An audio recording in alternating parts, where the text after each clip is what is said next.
Hello everyone, in today's video I'm going to show you how to fix the Cox Panoramic Wi-Fi blinking orange light.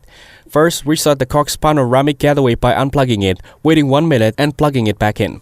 Then, check the Cox app or website to confirm if there's an internet outages in your area. Tighten and inspect all Cox and power cables to ensure nothing is loose or damaged. Then, move the gateway to an open, elevated spot to avoid overheating or signal blockage. Next, unplug the modem for 5 to 10 minutes if it feels hot, then power it back on. Then, press and hold the reset button for 10 to 15 seconds only if restarting doesn't fix the issue.